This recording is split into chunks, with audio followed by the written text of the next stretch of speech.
Hello and welcome to our next video.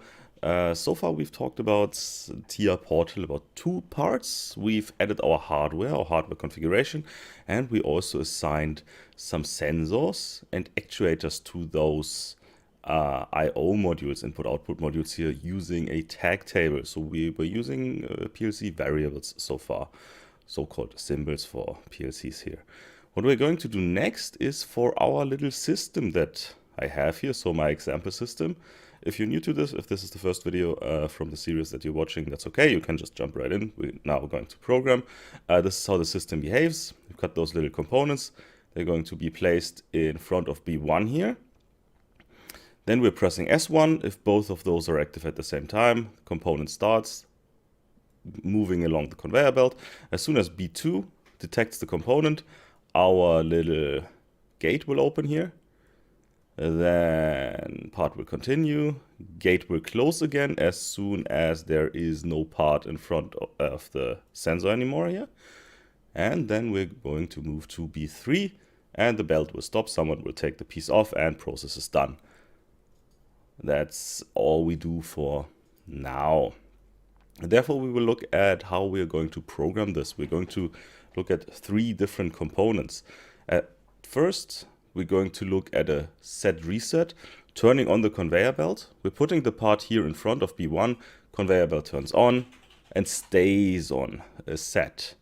Then at the end, we're going to turn off the conveyor belt again, which is then a reset. So that's the first two things we're going to talk about, the set reset, very elemental operations with a PLC or with programming in total.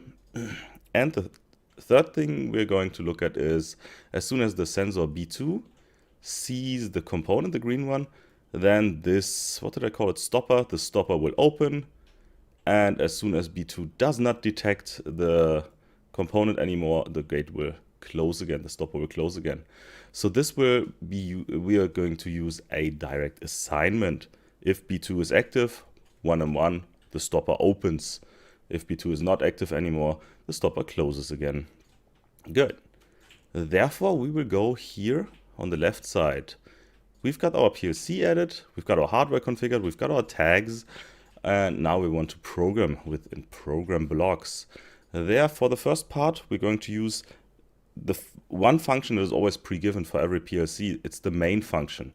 The PLC operates in such a way that this main function, that the PLC, it looks at all the inputs, saves the input states, then it goes through the main function. All the operations you have in there, it does automatically. You don't need to call them or something. This happens through the operating system of the PLC automatically. And then at the end, the outputs are written.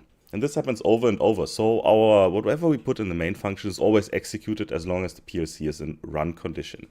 So on here, we have right now one programming language called ladder logic, and I can add my first branch here. What I want to do is I want the behavior for the conveyor belt.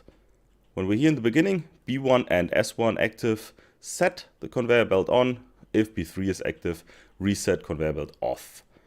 Therefore, we can here on the right side,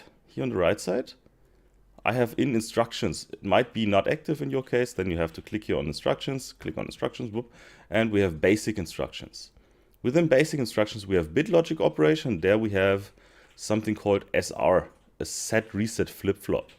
We could also use SRs individually at different parts in the program and make a combination of those throughout the whole program, but I prefer to have it in one place.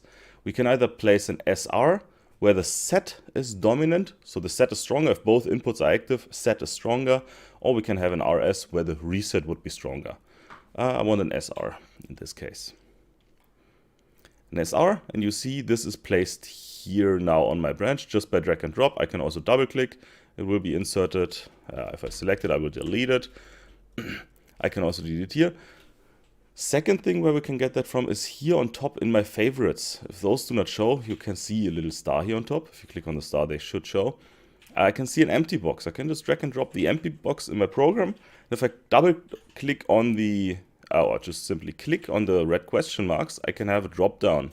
this will list me all the operations that are right now possible at that point here in the program. And you can see that those are quite a lot, but I know I want to use an SR. So I just type in SR, hit enter, and I've got the SR from here, from the right side directly. And now I need to know, what do I want to set? What do I want to reset? Therefore, I need to know my inputs, outputs, right, from my list here. K1 is my conveyor belt, and I have one output for it.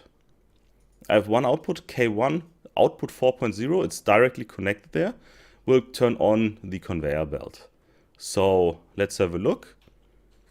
Our hardware, this is K1 here, output 4.0, it's wired in there in the physical hardware. This we translated into our tag table here. K1 is at output 4.0, conveyor belt on, and now I can use that one in my program. There are many different ways. I can either now, because I gave it a name, I can just type K1 and it will automatically detect and yes, this exists, and link it.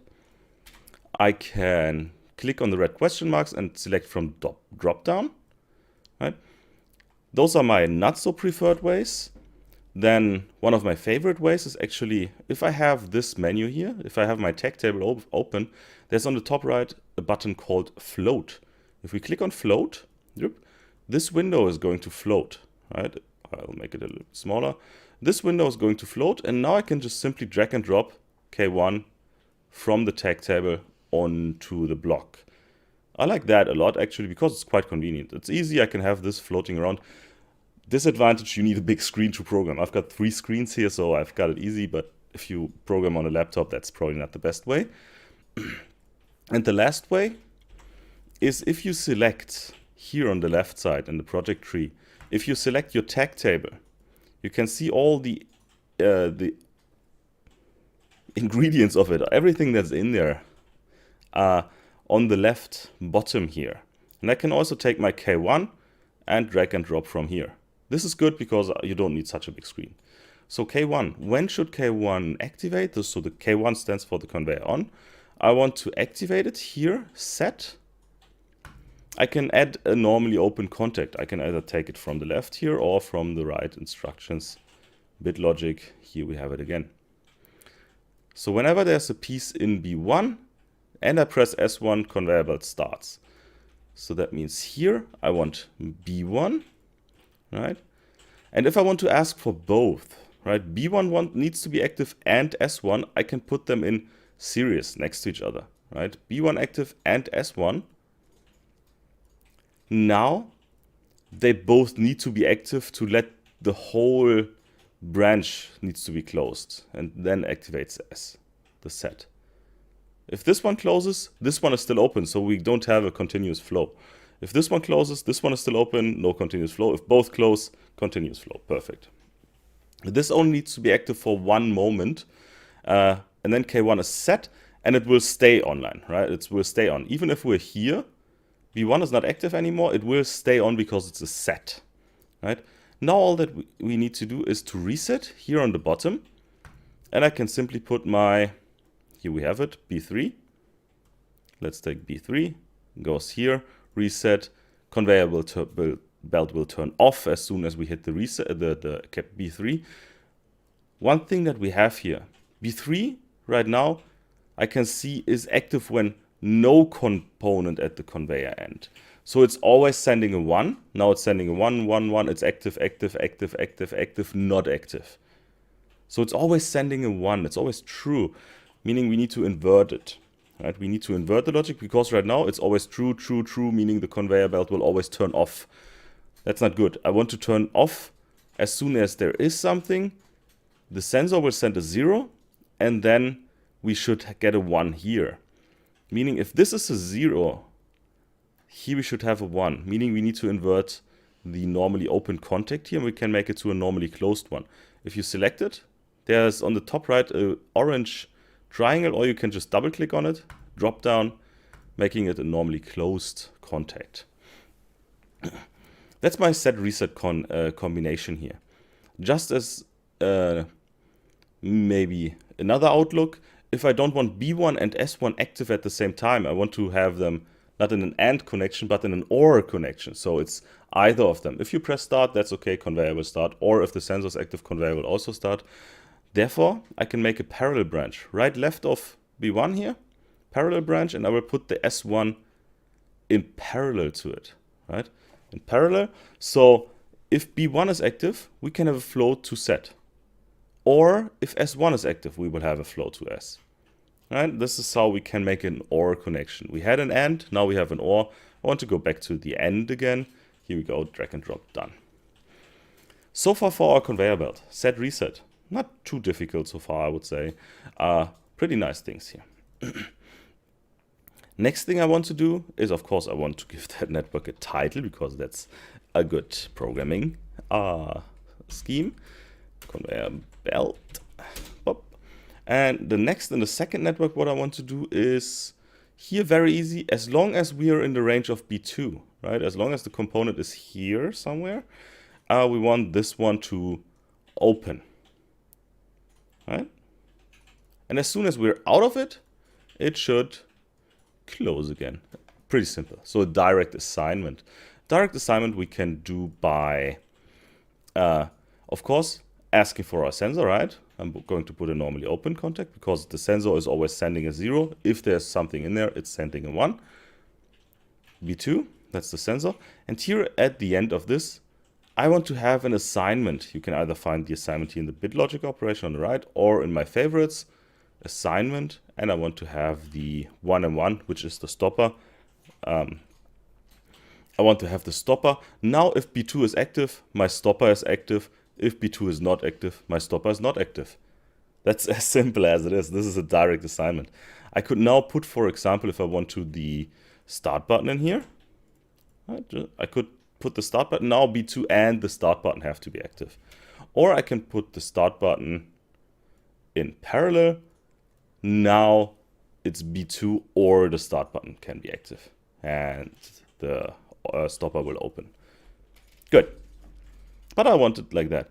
And if we have an assignment at the end here, the totally integrated automation portal automatically detects, hey, that's smart to put, I can put a network title here. The network title is exactly the comment that we have placed here in the tag table, open stopper, automatically added here on top in the title of the network, which is pretty convenient, I think.